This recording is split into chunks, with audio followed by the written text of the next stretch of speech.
Hello all and welcome back from exactly the same spot as the last video. For this video I want to show a full garage tour of Joe's, well, a full tour of Joe's garage. What does an experienced bike mechanic, spare time bike mechanic at least, have in his garage? What are his bikes of choice coming from his level of expertise? I will get to that in a bit. Before I do, you can see it's almost a perfect opportunity for me to just go through the final few bits of the Bonneville while everything's stripped off. And I want to show you biking's best kept secret, GT85. I've been using these maintenance sprays for 12 years now. That's riding throughout the winter on a consistent basis, whether it be commuting to work or such.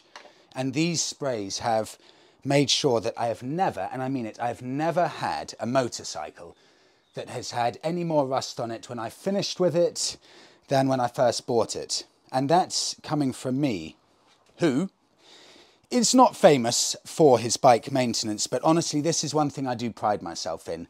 A bit of spray of GT85, wipe down all of the exposed bits, clean them off, especially in the winter, once every 2 weeks or so. And it means that you can keep your pride and joy on the road longer, so you're not constantly looking for the newest and latest bike. You can keep your pride and joy pristine condition, and everyone wins. You win because your bike looks perfect. The environment wins because we're not buying new bikes. And who doesn't love a little bit of cleaning on their bike every now and again? Sometimes it's just so rewarding, wiping them down, getting to all the bits where the salt and the elements can get to, and giving them a good coating of this.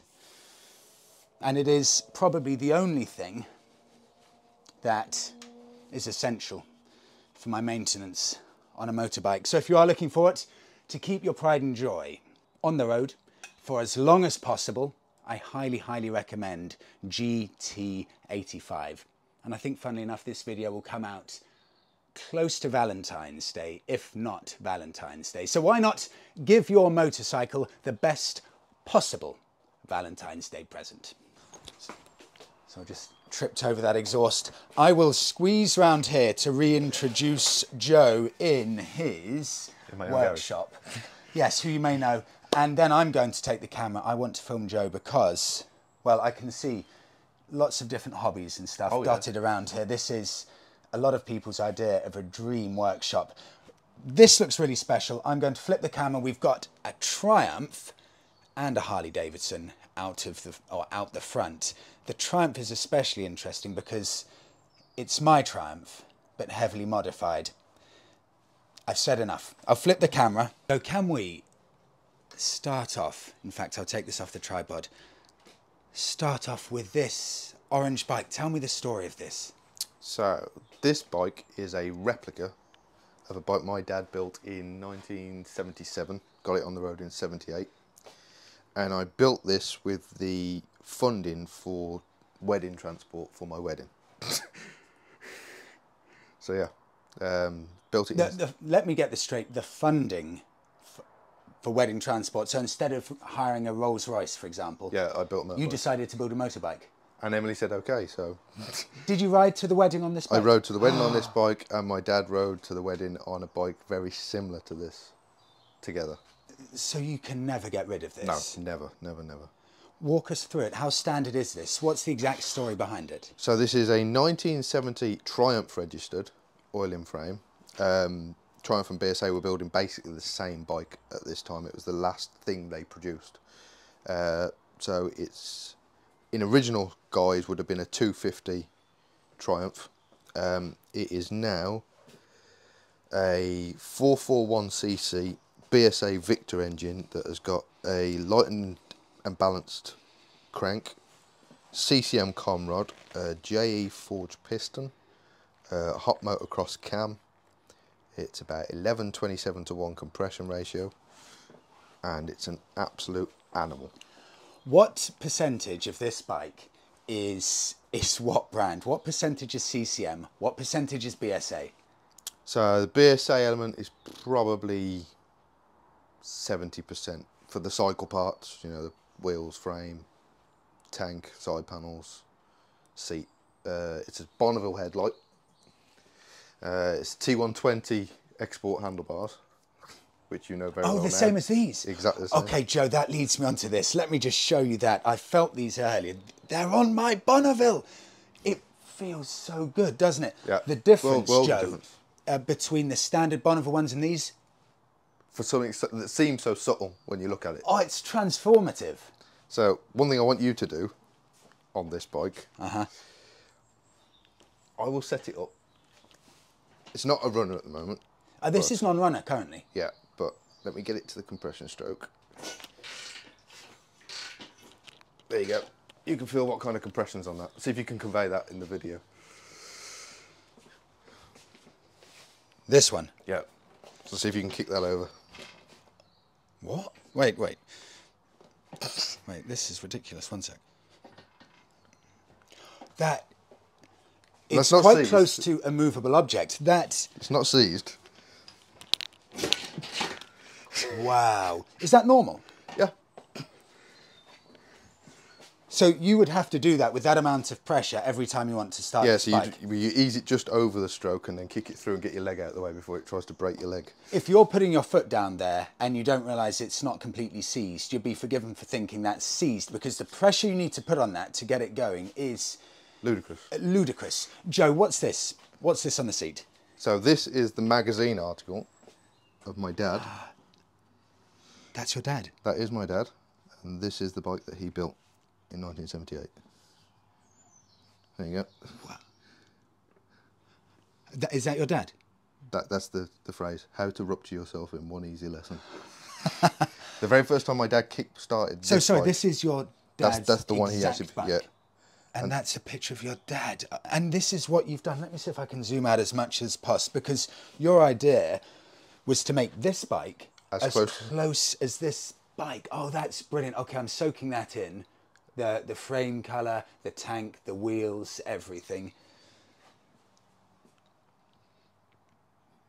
Those were the only photos I had as well. It was all done from this So you magazine. did this exact project purely based on that? From these photos, yeah. I tell you what, that's a phenomenal job. And I say, from the very first time my dad kick-started the original bike in the 70s, it kicked back, it broke all the teeth off the kickstart quadrant, put him in the garage roof and give him a hernia. And he couldn't run the bike then for another 6 months because he couldn't kickstart it. That's such a special bike. Okay, can I do a quick tour? Because this is where you've been working on the Triumph. Yep. You've got everything in here that you need. Can you just give me a 1.5 minute tour? The main tools, how you end up working, how it all goes about. So everything gets built in that area because it's the biggest space. Plus with the bike lift, that's why I vaulted the ceiling here. So it can lift up into that area. Because otherwise I've got the cross beams here. All of the Triumph bits here from the bike I can see there, and a lot of your bits there as well. Yep, so all of this is for the Honda. That's down here. So that's all XL500 gearboxes. Ah, Joe, okay, yes. Tell me about this quickly. What is it? So the bike originally is a CB250 RS. So a small Honda commuter bike. I've chopped the rear section out of the frame. I've got a new loop to put in there. I've actually got a version of this petrol tank to go on it. And then on the bench behind your tank is a 500 XL motor with a high compression piston to be built. Right next to my tank. Yeah. So you are just so full of stuff. I mean, I can see everywhere. You've got pipes up here. You've got my exhaust right there. You've got your Harley Davidson seat on the back there. I can see the musical influence here as well. Yeah. So I did used to play guitar. And well, I still play guitar for myself, but I used to play in a band. And this is just the stuff that pulls on your heartstrings and you can't dare to get rid of. So, yeah. And I have to say as well, Joe, because you built this yourself. I thought you built this cave, this bike shed yourself from scratch. Electricity in here, foundations done, did it all. Yep. And every project seems to be 6 months. This, the workshop, your bike. Yeah. How much of your time does my bike take up right now? This is the full-time project. Yeah. Everything else is parked till this is sorted. but I'm 13 hours in so far. Can you show me? Is that the board of ours? So this is the board. Can you show it? Is that okay? Yeah, it just needs updating. It's been a bit of a scratchy board. So this is how it looks. This is what you do. In fact, I find this just as interesting.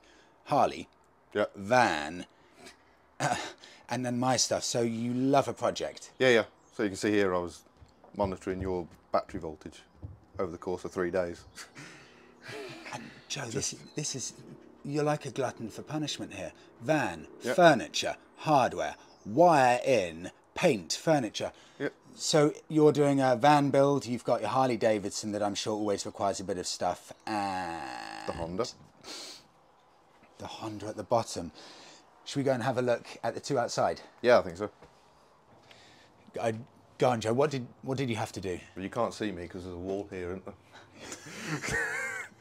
So yeah, there used to be a wall here with a door in, but obviously to fit your bike in, I had to demolish like half my garage.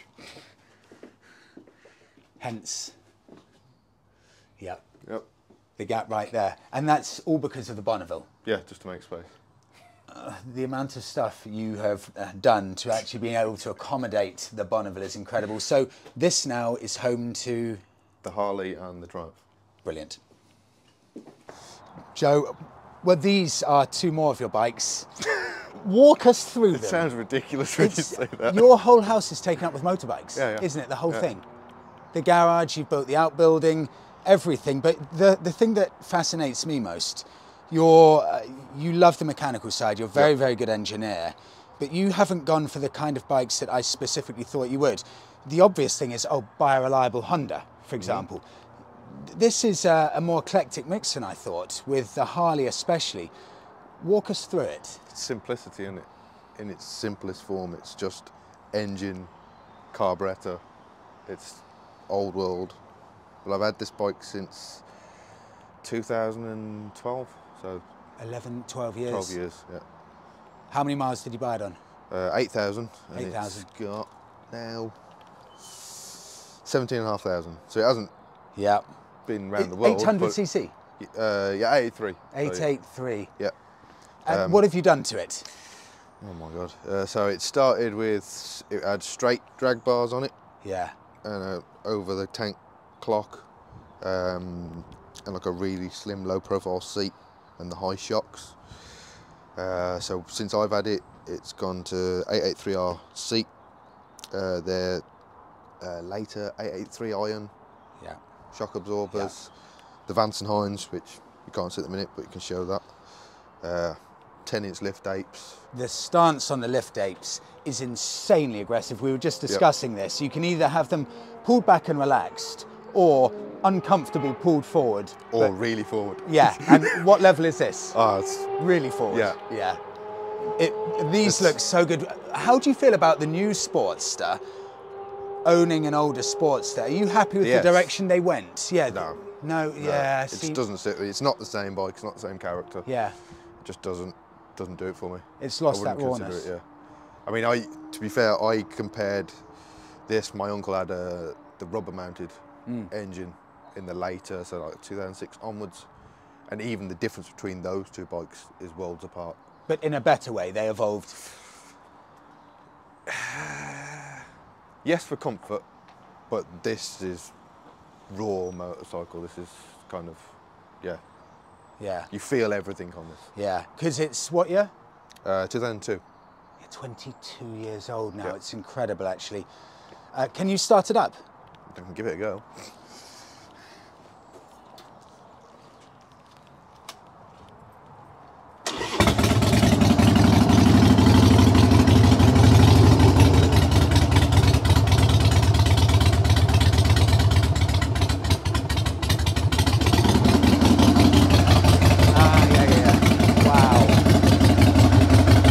That sounds phenomenal. That sounds unbelievable.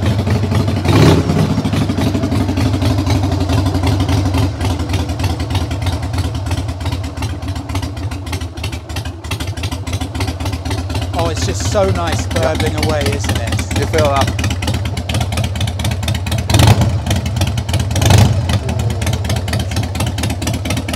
There is Nothing like Harley Davidson for that rumble, that aggression. They're so unique.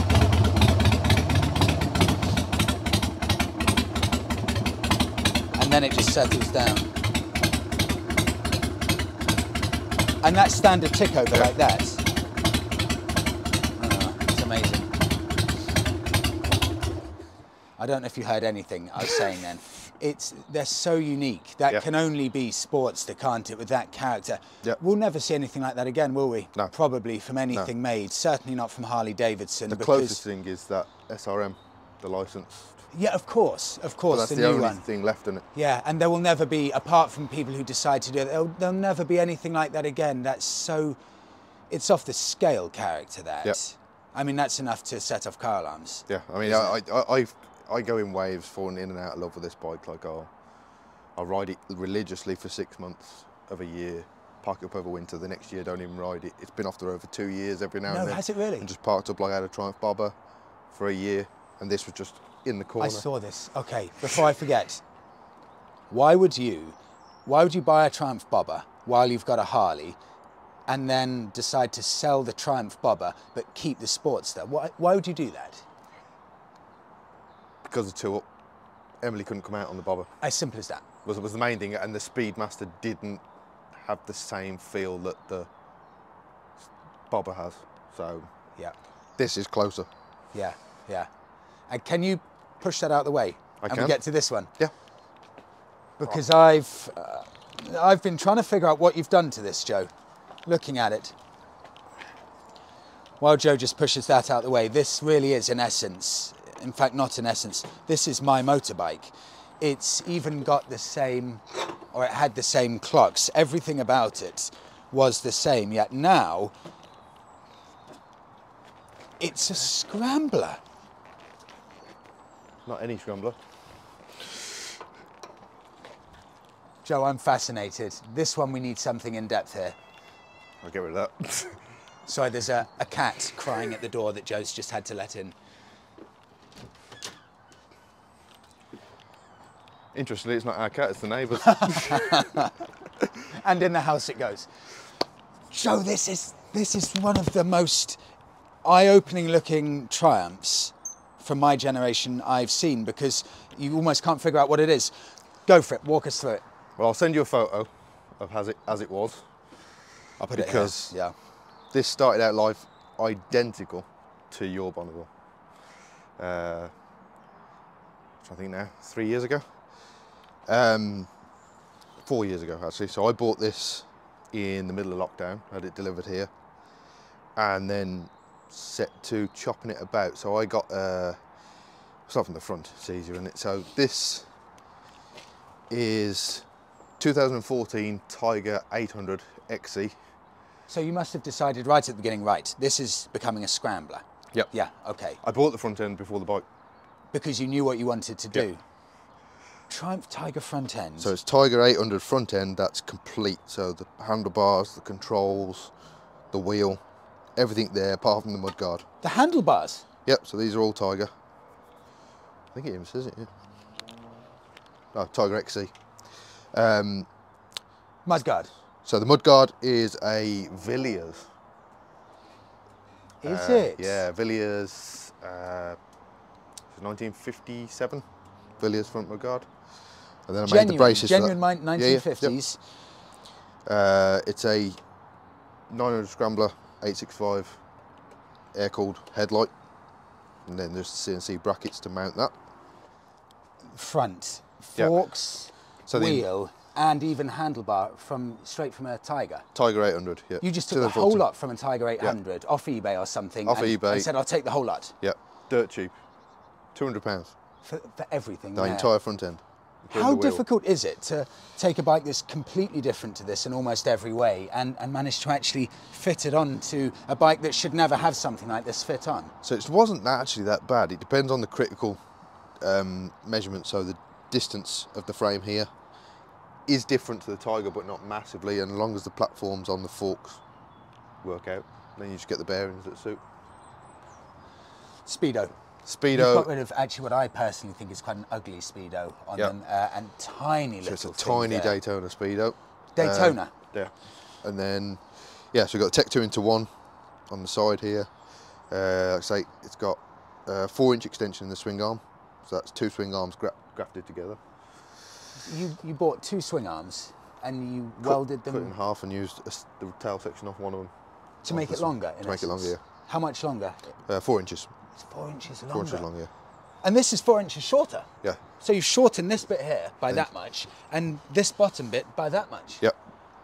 And then I got so they're 1200 XC Scrambler rear shock absorbers to jack the rear up. Villiers reproduction rear mudguard. One of my favourite bits on the bike, really like The Scrambler 1200 tail light. It's nice and neat, just about sits underneath my unit garage box. It's on there. Then there's a Ram Air induction kit under here with the airbox delete, and then principally the 865 Scrambler engine, which you've put the 360 to 270 degree crank. You've done the switch from the Scrambler 900 or 865 engine. Yep. What does that mean in reality for real road riding? What does that engine modification do? So a 360 degree crank will give you a more revvy engine, freer, whereas this is more bottom end torque and like a staggered firing. So this is actually, in terms of firing and running, much more akin to the Harley. How is this off road? Heavy. Is it fun? It's a lot of fun, yeah. How is it on road? Amazing. You'll find out. Do you mind No. if I give it a go? Yeah. Have you improved the bike or ruined the bike with the modifications? I'll let you decide that. You can decide. Brilliant. From a looks point of view, it's phenomenal as a build. Really, it's a bike that actually could have been Triumph Scrambler at the time, and it's probably a more legit, true Scrambler than the actual Scrambler of its day. I can feel the rain starting to come. All the parts were available as well at that time. But yeah. I'm so desperate to try this out because I need to get my head around the fact that this is actually my bike with heavy modifications. Yep.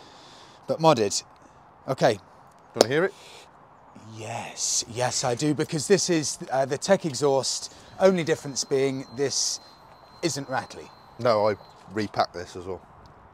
So I disassembled this, redid the baffle and repacked it. Does it come as standard with a tendency to start rattling? I think so, yeah.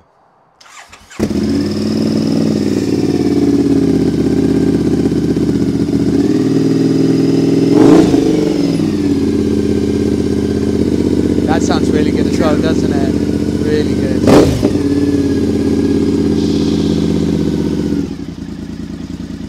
Actually, on tick over, it becomes perfect. Yeah. Yeah, it's really nice.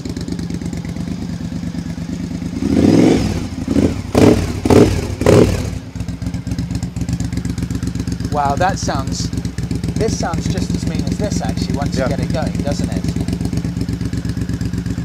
This is perfect because it shows, it's always so loud, this shows what can be done to the Bonneville if you want to make it far more off-road orientated. Look, of course you need to have a lot of mechanical knowledge, but it shows what's possible, doesn't it? If you recycle, you go onto eBay, you find parts, and if you've got a bit of space like your shed, you can do some crazy things with bikes.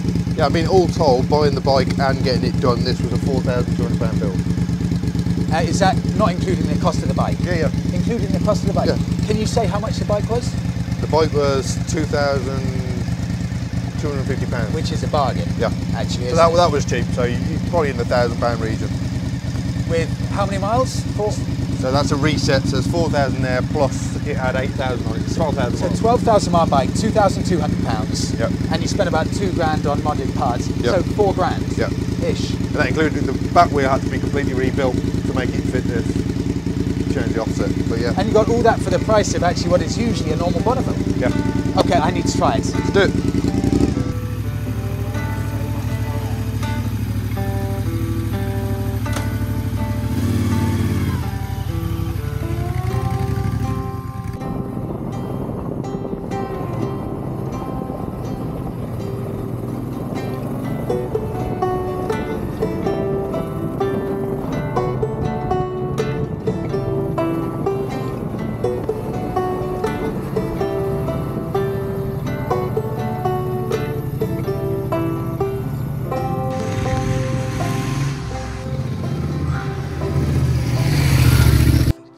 That, and I just went around the block briefly, but that feels like such a ludicrously well set up bike.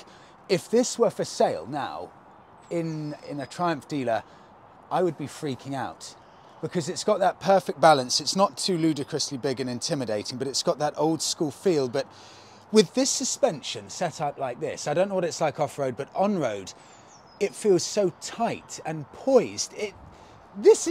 They should be making this bike. This could be sold as a retro. It's got all the retro nods, but a true retro scrambler. I think it's a bike for life, this. I was just thinking this. If I owned this bike, there's no way I would be selling this. Is that the case for you, Joe? Is it a bike for life? Oh, yeah, for sure. I mean, this with the Harley, you've got two bikes there that, and the CCM, you can't really sell. No. Three bikes that you can't sell. This is it's a phenomenon. It's incredible. I mean, I didn't have enough chance to push it to the limit, see what the power's like, but the gear change, the brakes, the suspension, the feel of the road, considering it's set up for off-road bias, it's fantastic. It's very different, isn't it? It's very, very different, yeah. But you could do long trips on this. I've yeah. got no doubt at all. It's still got that floats. comfort. Them rear shocks, it just Magic, transforms it, yeah. aren't they? They're magic. Yeah. Because that's something always the Bonnevilles lacked, proper good suspension. Yeah. So to have that on it there, Joe, I tip my hat. One question for you, what do you think of the K60s on the road? I found them fine. Because they're a 60/40 tyre. Sorry, more off-road bias? On-road bias, but only 60/40, so... Yeah, I'll need to do a close-up after this of how chunky that rear one is as well, Yeah. and what the tread's like. I found it good. Yeah. And now, bear in mind, it's damp as well, but the feeling of the road is still good, even on the road. Yep. Yeah, it's very good, Joe. Thank you. Very good. Oh, it works, doesn't it? And it does, genuinely, it does follow the contour of the tank, so it will work. That'd be nice, isn't it? And look at the difference while I'm here. I don't have the mics on, apologies, but the difference now Joe's polished part of the bike. Most of it, I don't know if you'll be able to see, but had so many scratches everywhere. And it does genuinely, here we go, and it polishes up incredibly well. You can see areas with the scratches, especially here. But a polish, it kind of works, it kind of picks up. A polish makes all the difference. It almost can be brought back to looking like a fairly new tank.